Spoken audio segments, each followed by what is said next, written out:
et lui couvrir les yeux. Aveugler le crocodile permet de réduire son stress. C'est bon, il est neutralisé. On va pouvoir le sortir du piège.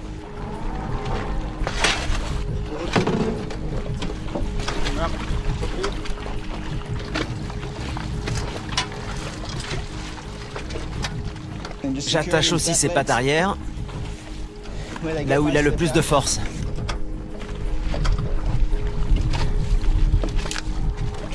Et pour finir, une protection là où ses dents dépassent de la mâchoire supérieure.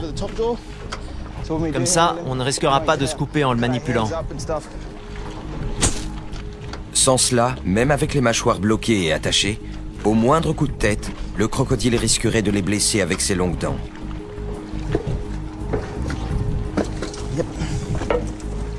Voilà un sortie sauvage de moins dans le port. Robbie et son équipe l'embarquent.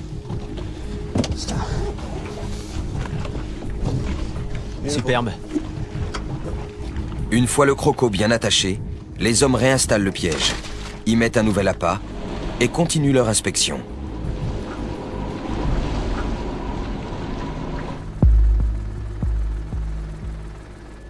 Queensland, Australie. Près de la ville de Cooktown, certains craignent que les populations de crocodiles, et donc les attaques, ne soient en train d'augmenter. En 2005, un spécimen de près de 4 mètres a tiré un pêcheur de son canoë avant de le tuer. Les gardes forestiers ont réussi à identifier l'animal et l'ont abattu. Plus récemment, en 2008, un homme de 62 ans était parti relever ses casiers à crabes sur les rives de l'Endeavour River. Ne le voyant pas revenir, sa femme a appelé les secours. Une fois sur place, ceux-ci ont trouvé des traces indiquant que quelqu'un avait été traîné sur la berge. Les recherches menées dans toute la zone ont ensuite permis de retrouver une des sandales et la montre du mari.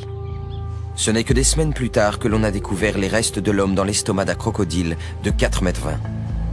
Selon les experts, ces attaques sont des accidents isolés, mais certains riverains s'inquiètent. Si les crocodiles continuent à coloniser des zones habitées, il est inévitable que de tels drames se reproduisent.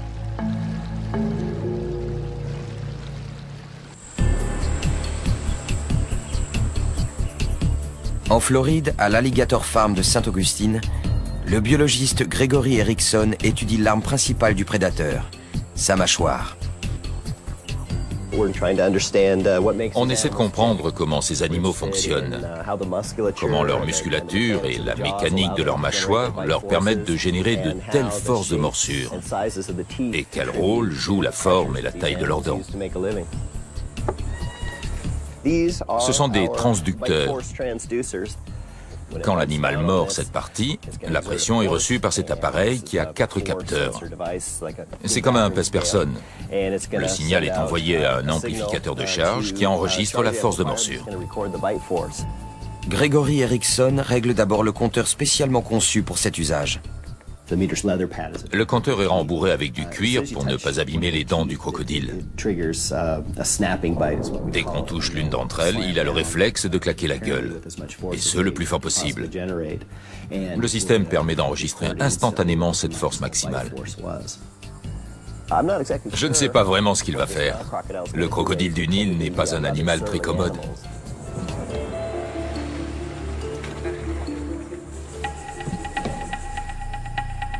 Gregory Erickson entre dans l'enclos avec Kevin Torregrossa, le responsable des reptiles, et un autre employé du parc.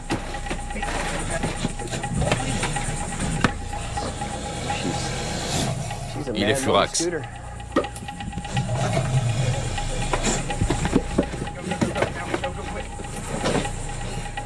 Le crocodile se défend. Il se défile et s'en mêle dans la corde. C'est bon ?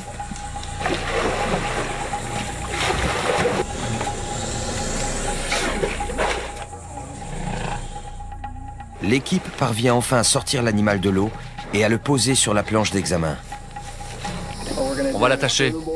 Pendant que je lui appuie sur les mâchoires, tu vas aller lui maintenir sur la planche avec la perche. Et on va aller lui scotcher.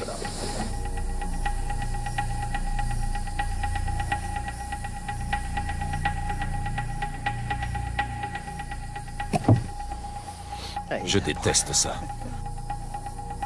Un morceau de bois bloque les mâchoires de l'animal pour l'empêcher de les refermer. Vas-y, ici. Serre bien fort.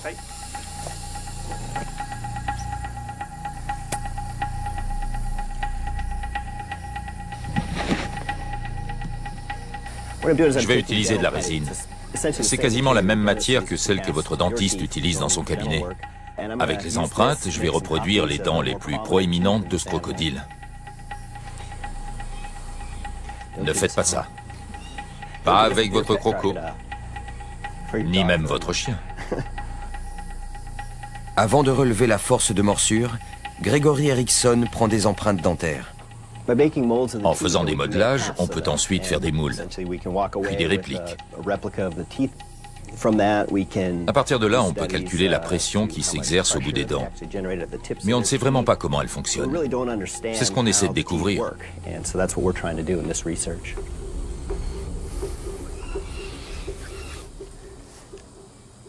Je déteste faire ça.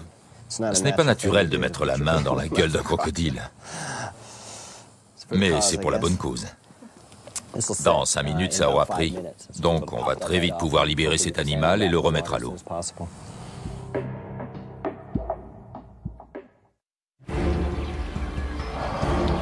Autre élément à prendre en compte dans l'évolution de la taille des crocodiles, leur talent de prédateur. Les crocodiles chassent à l'affût. Ils s'approchent sans bruit et attaquent très vite. Ils peuvent se cacher en laissant juste leurs yeux et leurs narines dépasser de l'eau.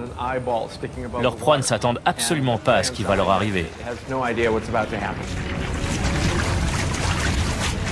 Les crocodiles maîtrisent parfaitement leur environnement. Pour chasser, ils se contentent souvent d'attendre. Tous les animaux ont besoin de boire. C'est de la livraison à domicile. Il suffit juste d'être capable de les attraper. Peu importe qui s'approche du bord. Les crocodiles s'en fichent tant que ça se mange. Seuls leurs yeux, leurs oreilles et leurs narines dépassent de l'eau.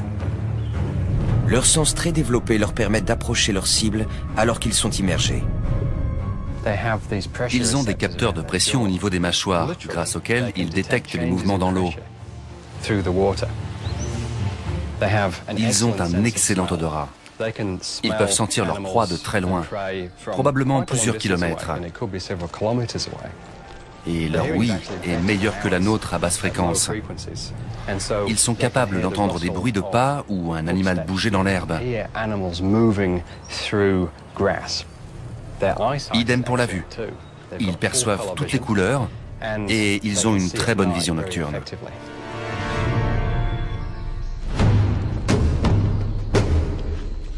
Une fois qu'ils ont repéré leur victime, les crocodiles s'approchent sans être vus, en se propulsant grâce à leur queue puissante.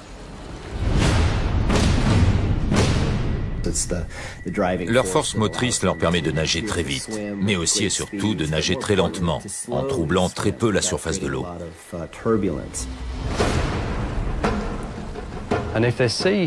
Quand ils voient un animal sur la berge, ils nagent sous l'eau un moment pour s'approcher. Puis ils remontent à la surface pour jeter un coup d'œil et évaluer la situation. Petit à petit, ils continuent à venir de plus en plus près. Tout ce qu'il faut, c'est que la proie s'approche suffisamment. Dès que c'est le cas, c'est fini pour elle.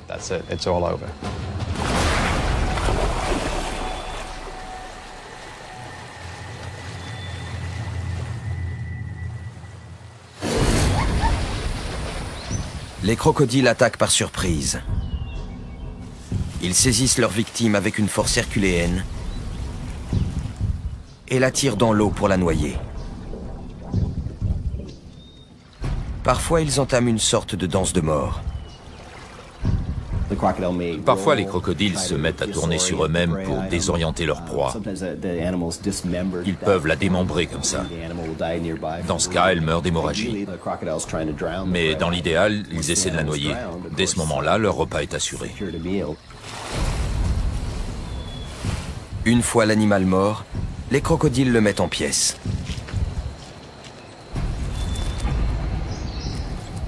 Ils donnent des coups de tête pour le déchiqueter.